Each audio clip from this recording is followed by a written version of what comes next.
Okay, it says it's showtime, so I guess it's showtime. Hello, everybody. Welcome. My name is Diane Rose Solomon, and I am the founder of Animal Magic Films. Here we go. Thank you for joining us for our 24th interview in the Science and Magic of the Human Animal Bond interview series. We will be exploring many of the ways that animals help people and people help animals.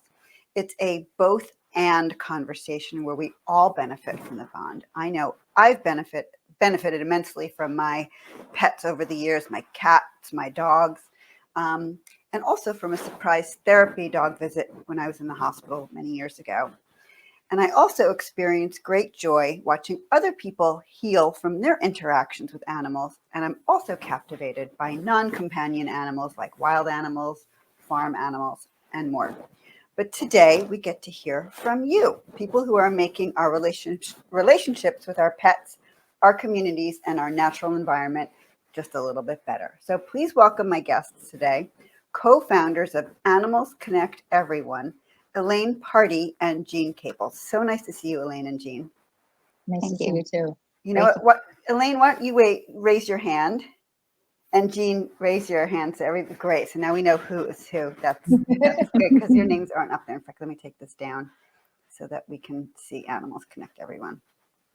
So let me read a little bit about both of them, fascinating women, and then we're going to talk. So Jean continues to become involved in causes that significantly impact people and the world around her. She taught special education for a number of years in both public and private schools. While raising a family, she and her husband were active volunteering as foster parents. She received her bachelor's degree in education for the blind and visually impaired and a master's in education for the deaf, blind, and multiple impaired. And Elaine is all about authentic connections to make the world a better place, collaborating with various organizations and businesses, leading events and marketing initiatives. Elaine was a registered nurse with the Mayo Clinic and uses those skills to oversee client care plans that include assessment, planning, implementation, and evaluation. So, wow, the both of you are like amazing. But from your bios, what I'm hearing is this like human care background. So what I'm really curious about is what inspired you to make this leap into Animals Connect Everyone. You know, when did the animal element come in and how? You want to tell? Okay. Yep. So we really have had a collaboration together, working on different things, kind of parallel in the human animal bond. And so we decided we had worked on a campaign to secure some funding for a TV show, and that was right at the start of 2020 when COVID hit. So we had kind of been starting to work in the pet space, and so we decided to um, do do something after everything kind of shut down, and we knew we wanted to do something with animals. So we just started to discuss what that would look like, and then in February of 2021 we just went ahead and launched Animals Connect Everyone. So we were inspired by what we had seen personally, being that we both had therapy animals and had been out in the community and seen that. Other people we knew that had therapy animals and the impact it had had on those individuals. So that's really what inspired us, is we just knew that there was a bond there that people could really benefit from. And a lot of people just didn't know what that was all about. So we were really trying to educate and inspire people along the way. So That's great. So I guess the part that I didn't really realize is that you both have or had therapy animals. Do either one of you want to tell me a little bit about that? can let you. Well, so Elaine and I, when we both initially started being animal therapy handlers, it was several years ago, and both of those dogs have since passed. Mine was 2 years ago, and Elaine's was just last summer. So currently, I have two puppies. One's an Alaskan Klee, and she just turned 2, and then I have a lab, and she's 1. And usually around 2 years old is when you can start going through all the processes here And we usually go through hospice because it's not only for in the hospital, but our hospice, they also contract to go into the schools and other areas. So Nira, my Alaskan Klika, I got the okay to, that looks like she's going to be a good dog to go and bring out into the community. And she has a Great. nice texture to her. I'm looking forward to starting that process all over again. So That's amazing. So how did you know that like you wanted to do something with animals? Like what, like, so you both had therapy animals, and then, you know, a year and a half ago you did some fundraising. What was the sort of like the catalyst for let's bring our therapy animal background and do something with it? And then, if you don't mind, share a little bit about what Animals Connect Everyone, like what kind of activities you do or planning to do, or I would say like the launchings for me was really when I took, my dad was in the nursing home back in March of 2020. And so we pulled him out and we put him at my dad's or my brother's house. And, you know, there was a time where I took my dog, Lily, to see my dad. And that was a real breaking point for me. I mean, we kind of had thought about what could we do, but to see the interaction between my dad and my dog was just really pulled it all together for me because I was the daughter. I could see how he was happy. He was singing to her. And then I was a handler. So I could see how Lily was reacting. And there was a point that Lily just calmed right down, you know, and kind of just leaned up and was against him. So for me, that was like a big, like, aha moment, like, this is real. And partially, my dad had never really wanted a dog when I was growing up. So I, you know, tell people all the time, I wanted to have a dog when I was 9 years old, but my parents were just not in that frame of mind to have a dog.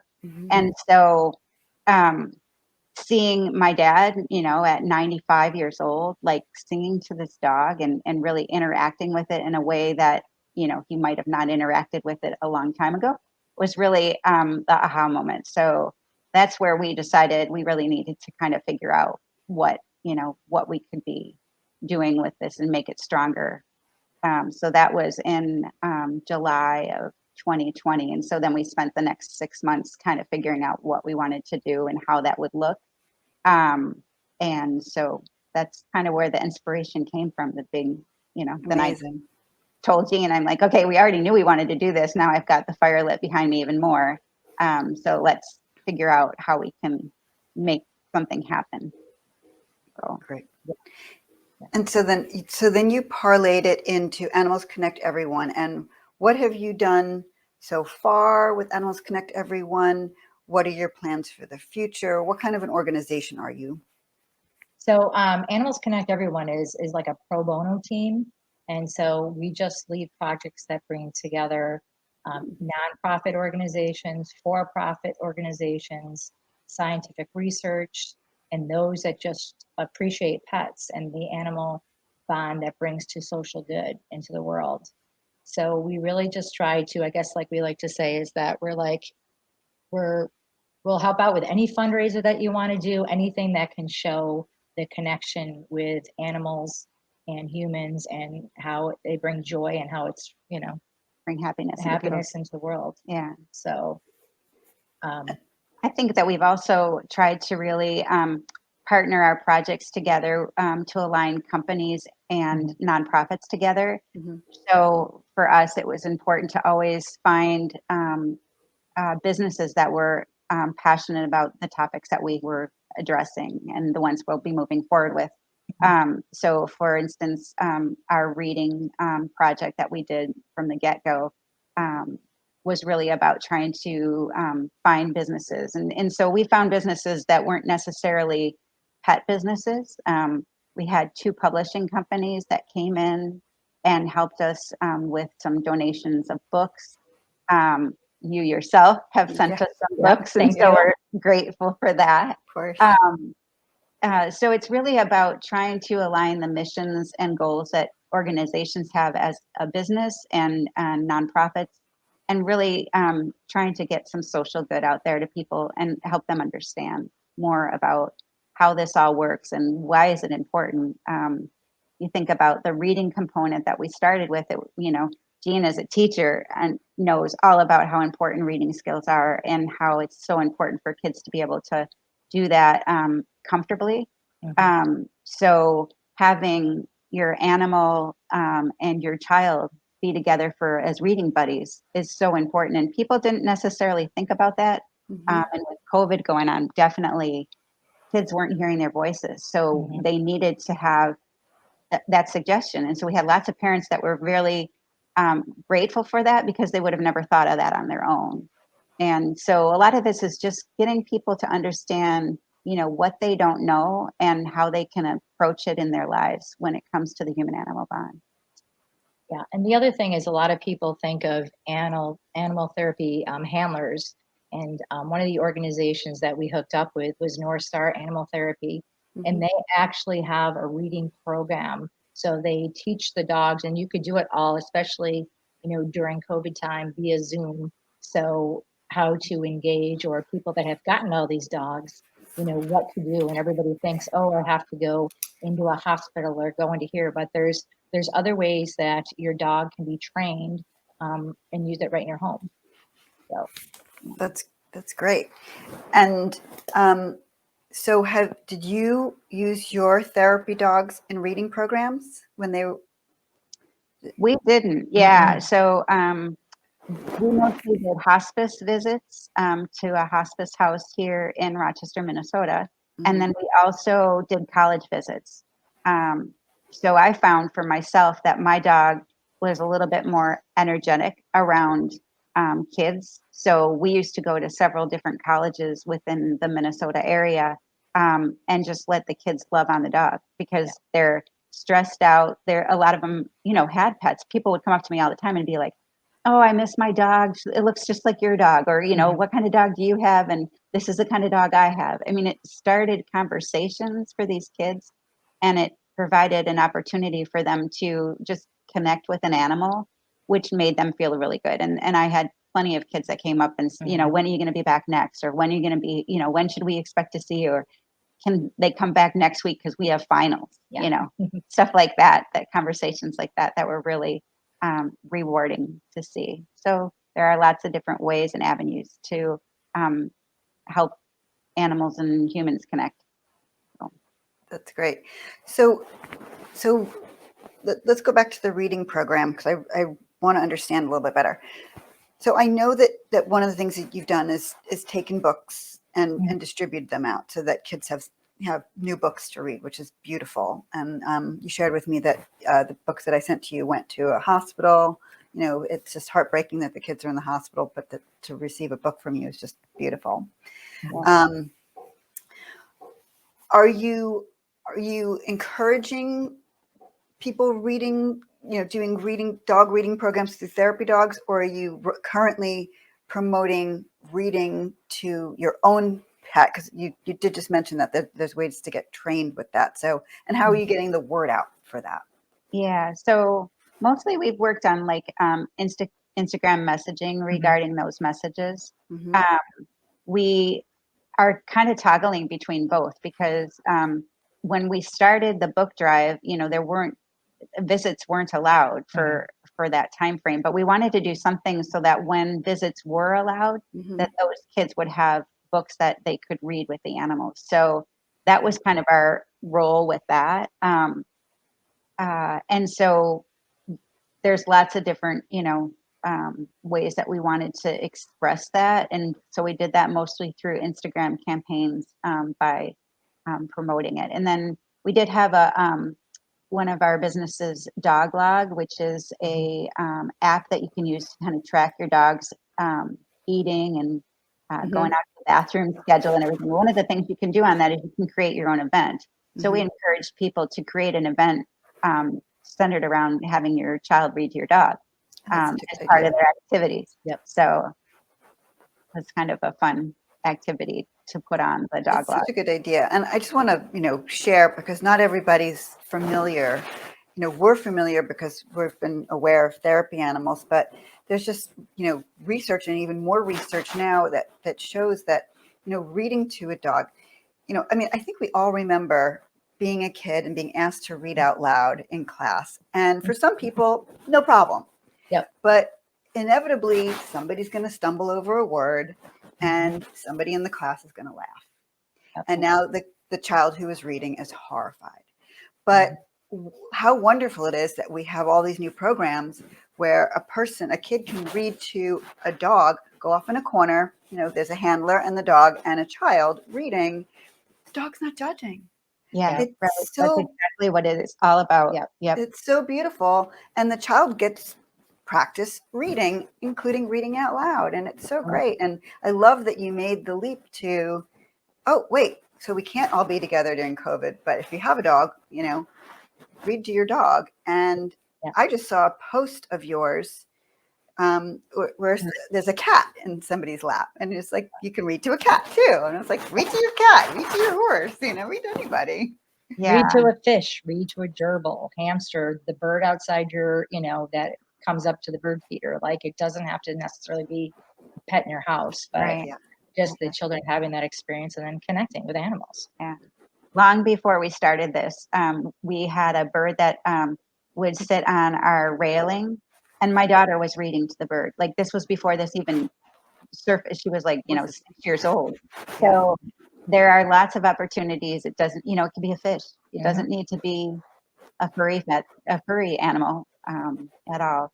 And your story that you shared about the laughter of kids is my story. So I was in fourth grade, had to say a word in French out loud and butchered it, and everybody laughed. Yep.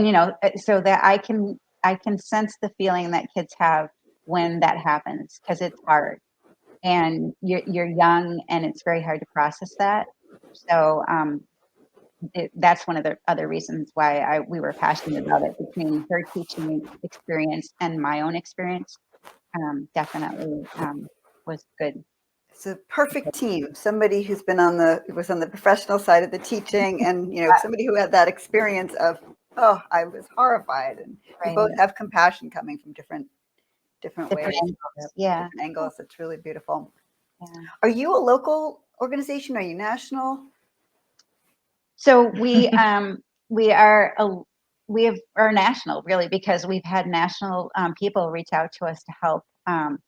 The one thing that's different about us is that we're not a business and we're not a nonprofit. So what we try to do is we reached out to our local nonprofit organization here who helps people run nonprofits in Minnesota. And one of their suggestions was to work on umbrella projects. So we find a nonprofit that has an issue or something they want to address or highlight, like North Star Animal Therapy. They wanted to highlight their reading program because if they highlight it, they might get more people that would either use the services or be able to be a therapy dog or animal in the program. So that's what we're doing. We're really umbrellaing under, and then if people want to donate to the organization, they can donate directly to the nonprofit. We aren't involved in any of the money or any of the financial side of it. So that really helped us because we really wanted to leap forward and do something, especially as COVID hit and we just saw so much change in our society. We wanted to be able to impact that change in a positive way. That's really, really cool. And the term that comes to mind is that you're entrepreneurs. And it's an entrepreneurial venture, but by offering your services within organizations that are already up and running, you end up, offering your expertise without starting another nonprofit, which is brilliant. It's brilliant. Very smart. Very smart. Yeah. So tell me about the impact that you've already had.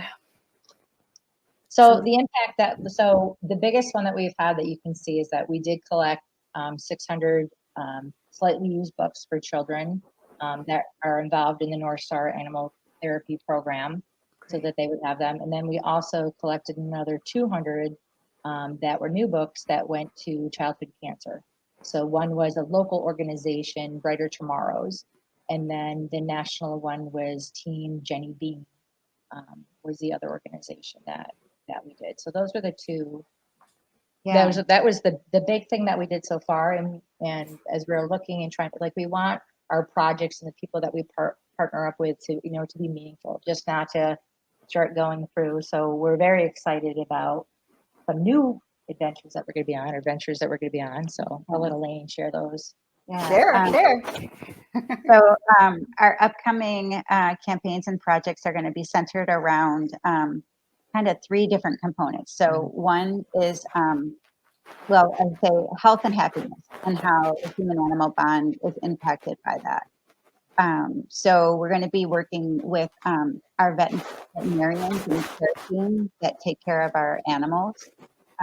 There's quite a significant uh, cause for concern about their health and well-being. And so we're going to be talking with them about and offering them a meditation type of process. So we're excited to be working with Pause, Breathe, and Reflect. Michael O'Brien's campaign that he has going, where he offers meditations to individuals and groups. He's going to be creating a special meditation for that organization or that group of people. So we're hoping that would give them a little bit of, chance to kind of mentally take care of themselves. Great. Beautiful.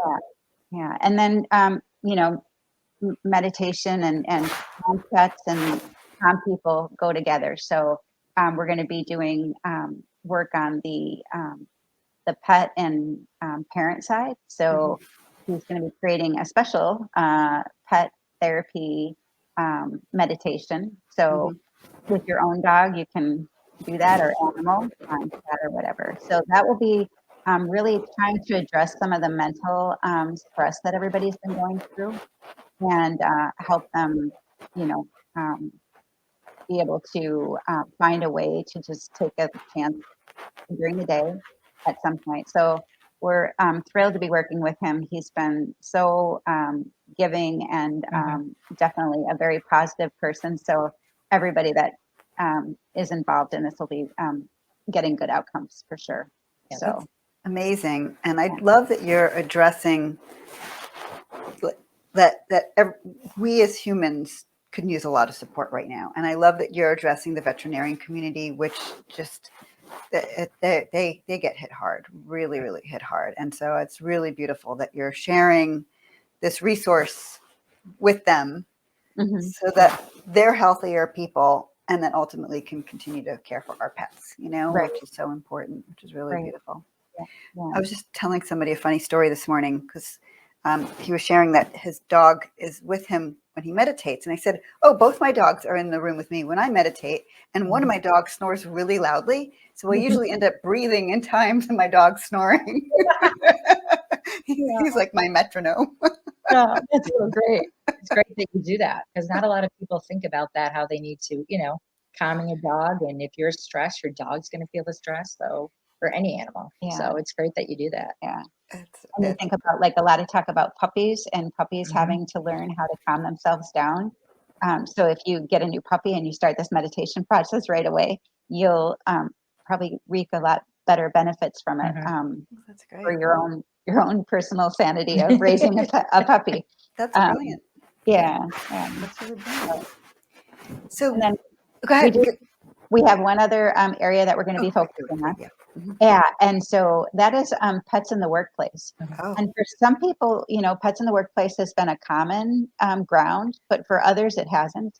And so we have a couple companies that are pretty significant that will be sharing the stories about how they're bringing pets into their workplace and how they're working with individuals, both people that love pets and people that maybe aren't so crazy about pets, and how they manage that. We have a story that we'll be sharing about it, a CEO who learned about leadership from her pets, and how she incorporates that into her daily routine now, of how she saw that in her own pets, and now she's going to continue to share that with us. And we have a couple other people that are pet industry people that are going to talk about that. And then we have some, like our publishing company that we worked with for the reading program, just randomly found out that they allow pets with their in their space. So we're going to be interviewing them. We're very interested if there's anybody out there that has a story like that they would like to share with us. We'd be super excited to know about that. So. Okay, that's good. It's so important, especially as more people will be going back to work. And, a lot of people won't go back to a corporation if they have to leave their dog at home, Yeah. Mm-hmm.